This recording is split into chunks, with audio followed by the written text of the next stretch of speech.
Welcome to Heart Nurses, brought to you by the Preventive Cardiovascular Nurses Association. PCNA's mission is to promote nurses as leaders in cardiovascular disease prevention and management.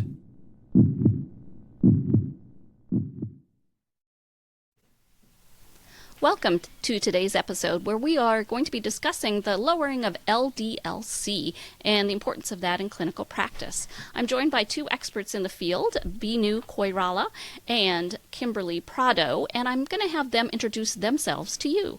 Kim, could you start by introducing yourself?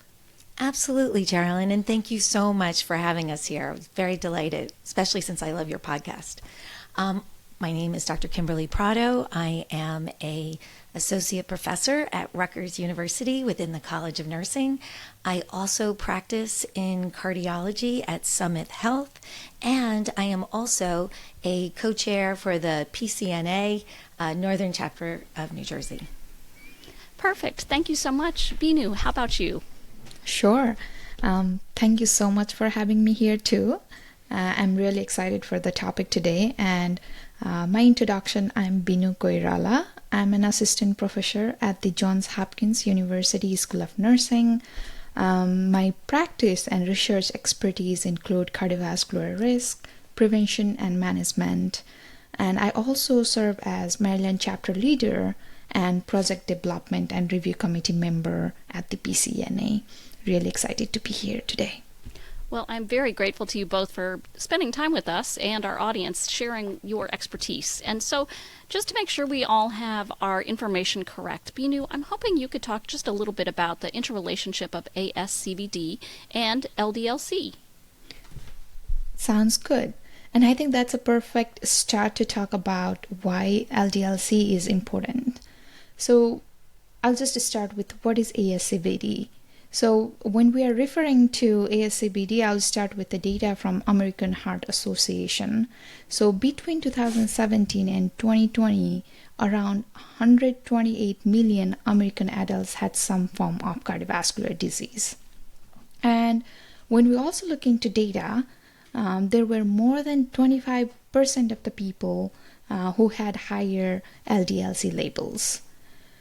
LDL-C is really important because elevated LDL-C label is well understood to be directly associated with the development of ASCVD, and which is caused by the plaque buildup in the arterial walls, limiting the blood flow to the different organs, and which will cause different conditions such as coronary heart disease, cerebrovascular disease, peripheral arterial disease, and aortic atherosclerotic disease. So LDL-C is directly associated with ASCVD, so it's really important to control LDL-C labels to prevent from the ASCVD episodes. And despite the advances in pharmacological treatment, higher cholesterol remains the significant problem in the US and globally, and we really need effective approaches to manage it. Kim, would you like to add more? Oh, of course. I mean, your statistics are very significant and reflect how coronary artery disease is still the leading cause of death of both men and women worldwide. I mean, we know that since 2015, heart disease deaths have continued to rise since then, and thought to have been caused, one of the thoughts was caused due to the obesity epidemic. And yet, with heart attacks and strokes and these life-changing events, this can lead to disability and possibly death, and certainly can be prevented. We know from landmark trials like the Jupiter trial showed a significant reduction in major cardiovascular events because of the thought of the LDL lowering, which had a 50% lowering in that particular trial with rosuvastatin, and also in that trial showed it had the high sensitivity C-reactive marker, protein marker, was also lowered 37%. The other landmark trial that comes to my mind is the ASTEROID trial. That trial was, I found, very significant because of the power of that pleiotropic effect that statins can provide. You know, that pleiotropic effect is that plaque stabilization within the coronary artery, and it found also the whole targeting of that LDL to goal not only helped prevent plaque progression, but plaque regression. Everybody was so excited when they realized we could get plaque regression from medication. So because of the benefits of statin therapy, reducing cardiovascular events, there's still, as we know, the guidelines show first-line therapy. However, and that's always in addition to, of course, your good lifestyle, diet, and exercise. However, sometimes individuals have a difficult time tolerating statins, and or they didn't get to goal with statin by itself, where they need combination therapy, and so sometimes we need to switch to different lipid-lowering agents or combine them. That's a great segue, Kim, into our next part of our episode, which is really talking about beyond statins, what are some current medications that are available for us to use to help our patients lower their LDL-C? Well, we have some very good tools to utilize. There are so many great medications out there that, depending on how the patient presents, can make all the difference with that combination therapy. So let's say, for example, client comes in and we have them on statin therapy, and they either don't tolerate max dose, or they you just don't have their LDL to goal yet. Well, ezetimibe or Zeti is the brand, ezetimibe is the generic, is a great extra choice to pick to add as combination therapy, because that medication can inhibit the cholesterol absorption in the small intestine. And that works beautifully because sometimes, and I don't know if you've heard the term, like with gut absorbers, clients you start them on statin therapy, you're expecting that nice significant LDL reduction, and it just didn't happen to what you wanted. This way, sometimes individuals can have this increased compensatory cholesterol absorption within their own body, within the gut. So by adding ezetimibe, that helps block that absorption. And now, instead of getting only a 6% increase, 6% reduction, further reduction in your LDL, you'll get a 20% further LDL reduction to that additional statin dose reduction. So really does a nice job getting those LDLs to goal. Another option, which works beautifully, especially if individuals have difficulties tolerating statins, and we all have seen those individuals that have myalgias or have some type of adverse effects, and they try multiple therapies of different statins and they still struggle. So in those cases, PCSK9 inhibitors, which is a monoclonal antibody, works beautifully. Repatha, which is one of the PCSK9 inhibitors, have remarkably lowered LDL reduction up to 60%. And what I absolutely love, in addition to that, it is also found to lower that Lp(a), the lipoprotein A, by 20%, which is, as you know, Lp(a) carries, cholesterol in the blood. It's pro-inflammatory, pro-thrombotic, and just adds to the risk of that individual. So that is also another nice choice. The only downside, I should say, sometimes individuals, it's an injectable. Not everybody likes an injectable. They find a pill sometimes it's a little easier to use, but thank goodness for technology. The pre-filled syringes with auto-injectors sometimes make it not as bad as what the client would anticipate. The other part that sometimes is a struggle is coverage from insurance. But many times, if we get on the phone as providers and talk to the insurance companies, which I know takes time, a lot of times it can work out, especially if the individual had not tolerated other statin therapy. So these are a few off the top of my mind that focus in on the LDL. I mean, certainly there's other therapies that focus in, like, omega fatty acids with Lovaza, and, fenofibrates that focus in on the triglycerides. But for lowering LDL, those are really good items to have in your toolbox, so to speak. Thank you, Kim, for the wonderful information. And I just want to reiterate 3 key messages here. So based on the research and learning from our practice, the use of a statin to lower LDL remains the key for the prevention and management of ASCVD. The second thing is, some patients who are unwilling or unable to tolerate statin therapy, or while others who fail to lower the LDL labels despite the use of a statin, in those cases, we may consider non-statin therapy to LDL management. And we can be sure that non-statin therapies for LDL management has been shown to reduce cardiovascular risk when given as an adjunct or alternative to statin therapy. So it's safe to use and has been approved to use for LDL lowering agents. I just wanted to highlight those three key messages here. Good point. Well, thank you so much for sharing that great information. We're going to take a quick break and we will be right back. For more education, resources, and tools for your clinical practice, visit PCNA.net. You'll find CE courses, patient handouts, and more, all free to access. Visit PCNA.net. We're back with our discussion on LDL-C lowering opportunities that we have in clinical practice with Binu Koirala and Kim Prado. And I'd like us to shift just a little bit into another part of actual clinical practice, which we could probably spend hours discussing. But what do you see as some of the barriers for clinical practice in terms of applying guideline-directed therapies for these patients that have elevated LDL-C? Very good question. And so when we start this discussion, let's start with the process. So at first, I feel like some of the barriers are associated with the appropriate risk screening. So are we doing these risk screening on time or regularly? And if we are we reevaluating those risks? And does our patients understand these risks and importance of a statin or non-statin therapies to lower LDL-C labels? So we really need to think about where we are and how we are prioritizing identifying the high-risk population. And also, actually, I feel like this is the right time to disclose that in my family, my husband has familial hypercholesterolemia, and my mom also have higher cholesterol. And whenever I think about barriers of these therapies, I think one big question that comes in my mind is when to start treatment versus when it should be started.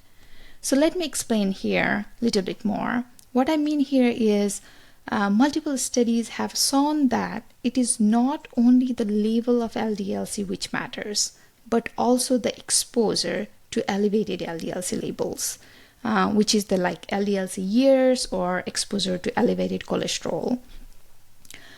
These have direct relationship with the ASCVD risk.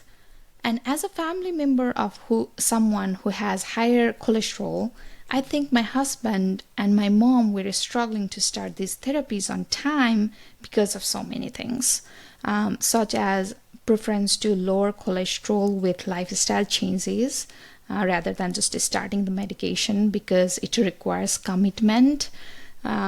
Also trouble in remembering taking medication, refill issues. Sometimes it's just the dislike about the medication in general and side effects.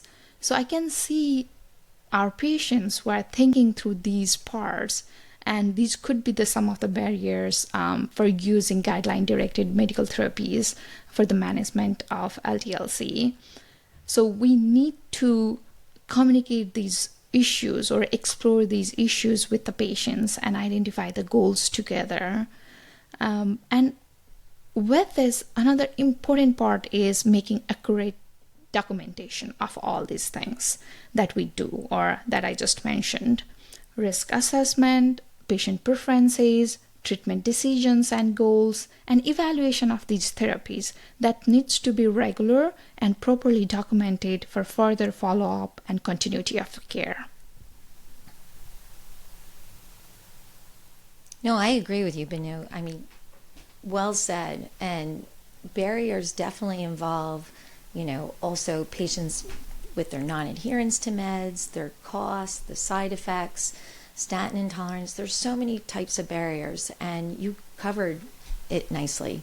There's certainly what I've seen sometimes with individuals out there, a lack of understanding of the importance of therapy, And that's where many times early diagnostic tests can show them if, like coronary calcium scores, if they feel, they have misconceptions of what the therapy is, and the diagnostic tests can show them if they have plaque already.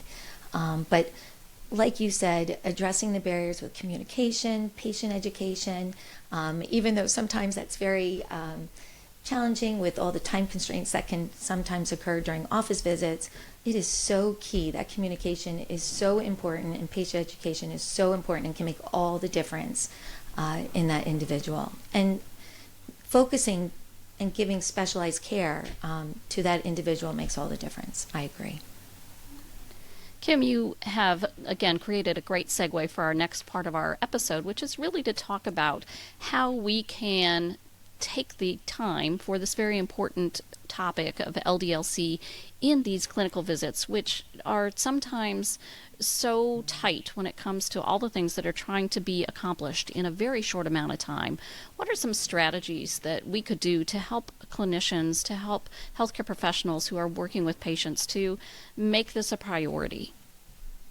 Oh, great question. I mean, I think for me, the biggest importance is identifying those that are at risk early so that we can focus on prevention instead of reaction. And so utilizing those tools are so important. Coronary calcium scores, like I mentioned before, is absolutely perfect for those individuals at intermediate risk. I mean, we all know how to treat individuals that have high risk, established coronary disease, and those that have no risk, no disease. It's that intermediate, those right in the middle, that we're guessing based on their cardiovascular risk, but we're guessing. And so the coronary calcium score is such a nice way of being able to know right away what their risk is. And for those that are not aware of what a coronary calcium score is, it's essentially just a CAT scan that detects and quantifies that calcification within the coronary artery. And it's a marker for the presence or extent of that coronary atherosclerotic plaque. And I love how, remember the South Beach diet? Arthur Agassiz is the one who did the diet, but he also created the scoring. And the scoring just enables to give the provider and the patient or client the number, the quantity of the calcifications that is within the artery. And so you certainly can have a 0, which shows no calcifications at all, or a high number, which shows a significant amount of plaque burden.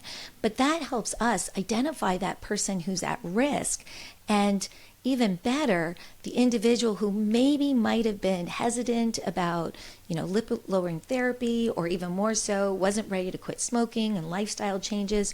All of a sudden, now that they can see the calcifications, the plaque that's within their arteries, all of a sudden now they are much more motivated, ready for a lifestyle change, for utilizing all these different products that can help prevent a catastrophe, a cardiovascular event. Thank you, Kim. And just to add some more onto that, I think the best approach for the management of higher LDL-C depends on various factors. For example, individual context, such as lipid labels, health conditions, other risk factors, and risk scores that Kim mentioned, medications, and lifestyle.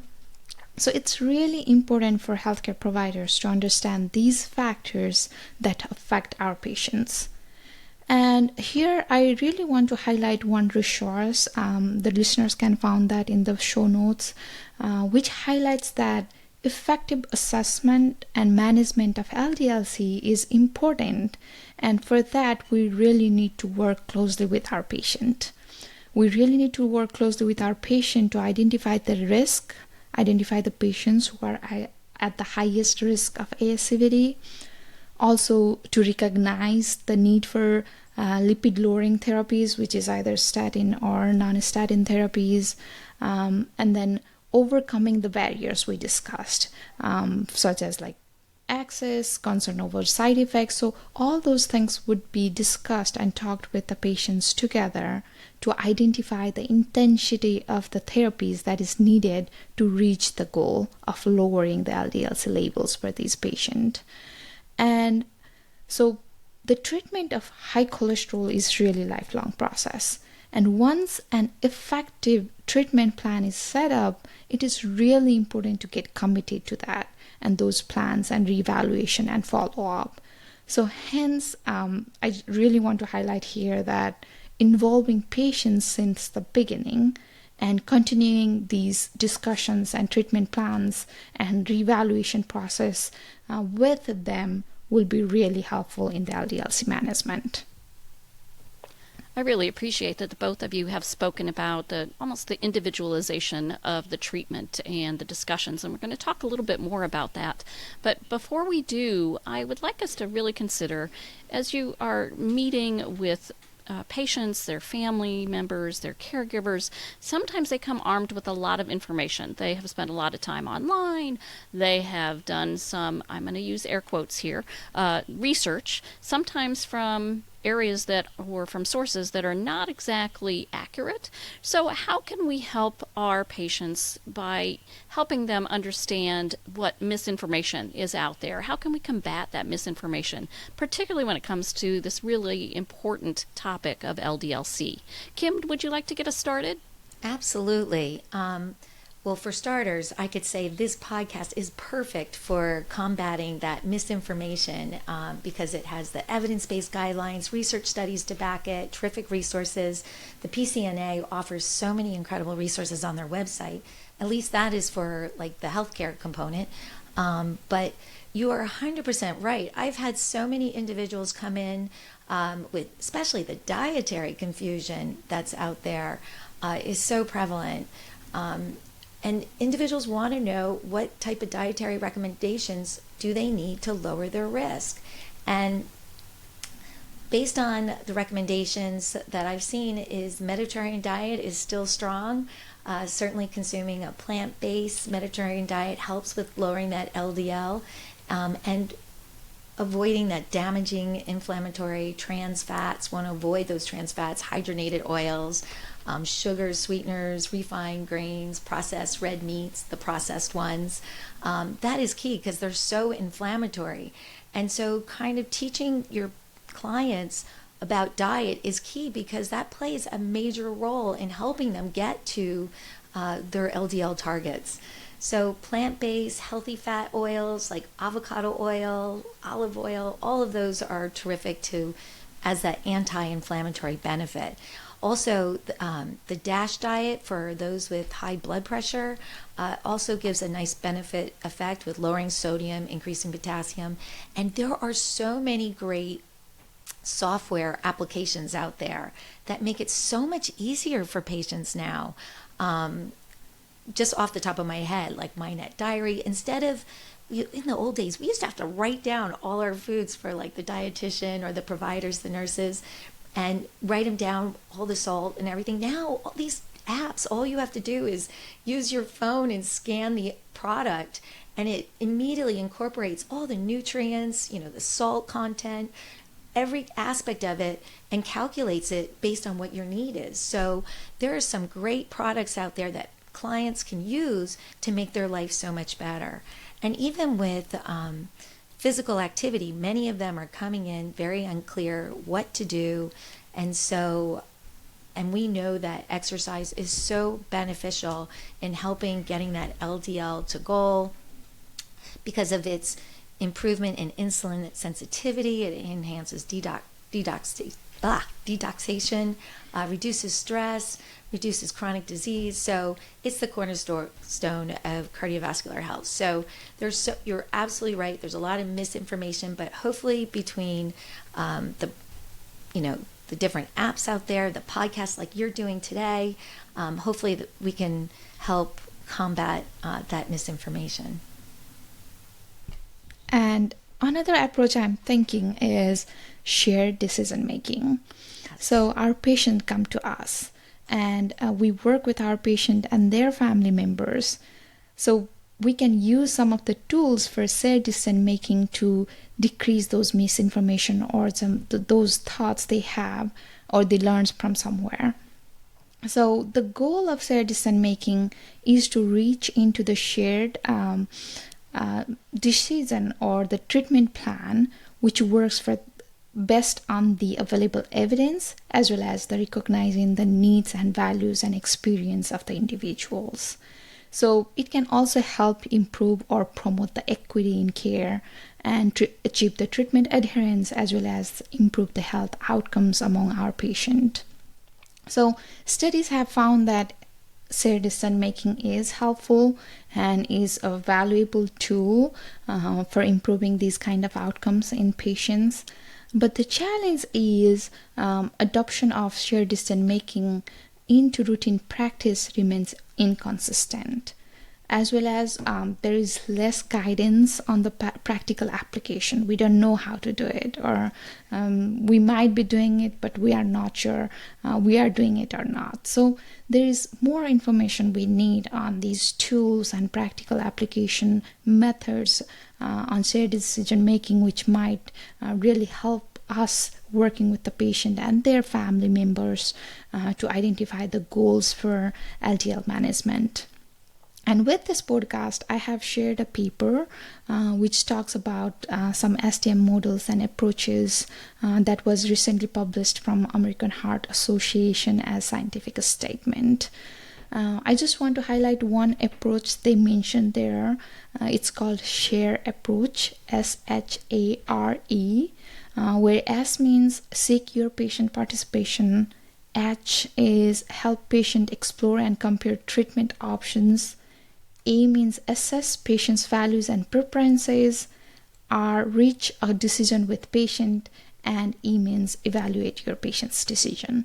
So if we exercise these things with our patient, it helps feel them valued, feel them heard, as well as we understand their need, their background, their sociocultural background, maybe diet pattern, because that has more influence, as Kim said. So we can understand all those factors and set up a plan that works best for the patient to reach decreasing goal of LDL-C levels.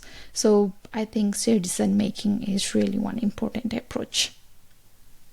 I have one final question for each of you, and that is, what would be your top takeaway for our listeners about today's topic of lowering LDL-C? Kim, why don't you go ahead and get us started? Absolutely. So my key takeaway would be atherosclerotic cardiovascular disease still remains, unfortunately, the leading cause of morbidity and mortality, but we have the ability to prevent. And preventative strategies by promoting a healthy lifestyle, optimizing a healthy anti-inflammatory diet, promoting physical activity, stress reduction, especially in this crazy world that we're in sometimes, with meditation apps like Mind Spa, great application, and avoiding secondary smoke. So lifestyle plays a powerful role, and also, very importantly, early detection. The early intervention with that coronary calcium score as a diagnostic testing, lipid and serum biomarkers like that Lp(a), ApoB, or LDL particle, all makes a huge difference. And with that coronary calcium score, doing it before any symptoms arise as a preventative test, that is key.